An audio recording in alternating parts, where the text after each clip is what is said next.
Small town of Hexham, in the north of England, the year 1957 would be remembered not for its quiet charm, but for an unimaginable tragedy that shattered a family's life forever.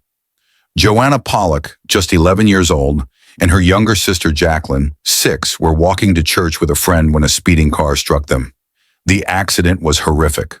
Both sisters were killed instantly, leaving their parents, John and Florence Pollock, in unbearable grief. Friends and neighbors tried to comfort them, but the death of 2 young children is a sorrow beyond healing. Their house, once filled with laughter and energy, had fallen silent. Yet only a year later, something extraordinary happened that would place the Pollock family at the center of one of the most mysterious and debated stories in modern history. In October of 1958, Florence gave birth to twin girls, Jillian and Jennifer. The Pollocks had no family history of twins, so the birth itself was a surprise. But what followed was far stranger than the mere arrival of 2 daughters. From the moment the girls grew old enough to speak and play, they began to display knowledge, behaviors, and even physical traits that eerily mirrored the 2 sisters who had died. As toddlers, Jillian and Jennifer began asking for toys that had once belonged to Joanna and Jacqueline, specific toys by name. When the old dolls and objects were brought out from storage, the twins claimed ownership, recognizing them instantly and arguing over them in the exact way the older sisters once had. More unsettling was their knowledge of places they had never been. Walking through Hexham one day, the twins pointed out landmarks tied to Joanna and Jacqueline's lives, identifying the school and playground as if they had spent years there, even though they had never visited those places before. Then there were the physical signs. Jennifer bore a birthmark on her waist in the same location where Jacqueline had carried a scar. Another birthmark appeared on her forehead in the exact spot where Jacqueline had suffered an injury as a child.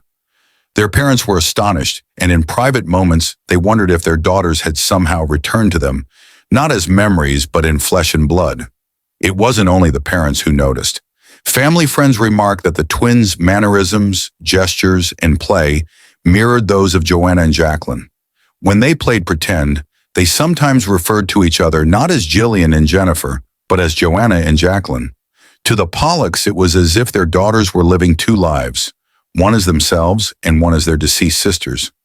Word of the strange case began to spread, attracting the attention of researchers fascinated by claims of reincarnation. Among them was Dr. Ian Stevenson, a psychiatrist at the University of Virginia, who would later dedicate much of his career to studying past life memories in children. Stevenson investigated the Pollock twins and documented their case in meticulous detail.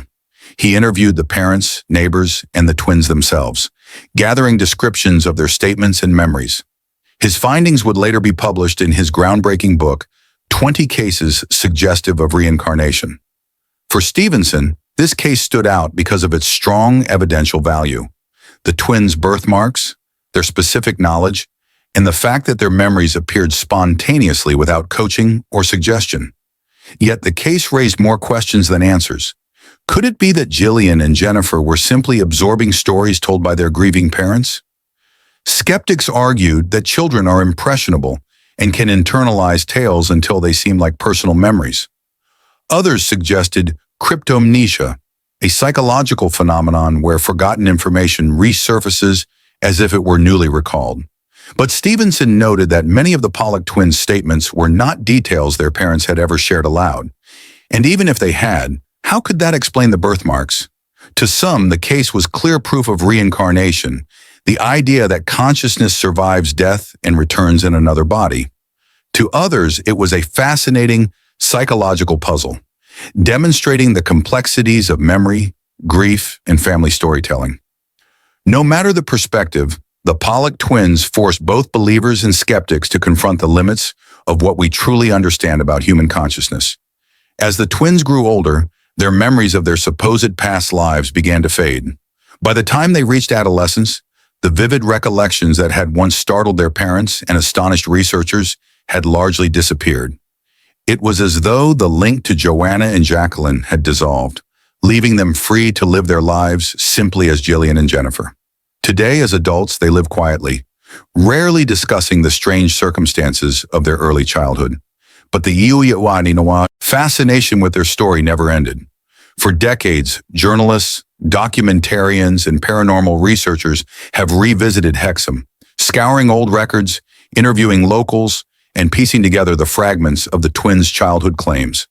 Their case remains one of the most compelling examples cited in discussions about reincarnation, and it stands as a reminder of how little we truly know about the nature of identity, memory, and the possibility of life beyond death.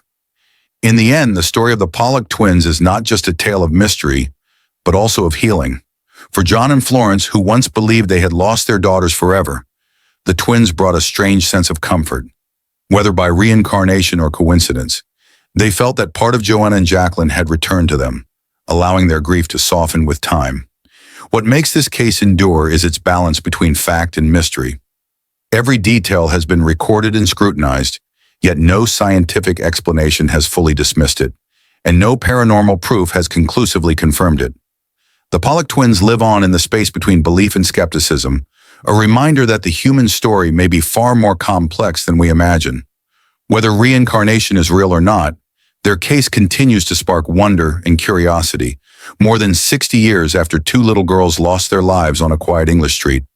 Perhaps that is why the Pollock twins remain an enduring subject of fascination. They are not just a story about death or rebirth, but about the mysteries that dwell at the very edges of human understanding. A story where grief met hope, and where tragedy gave rise to one of the most extraordinary mysteries of the 20th century.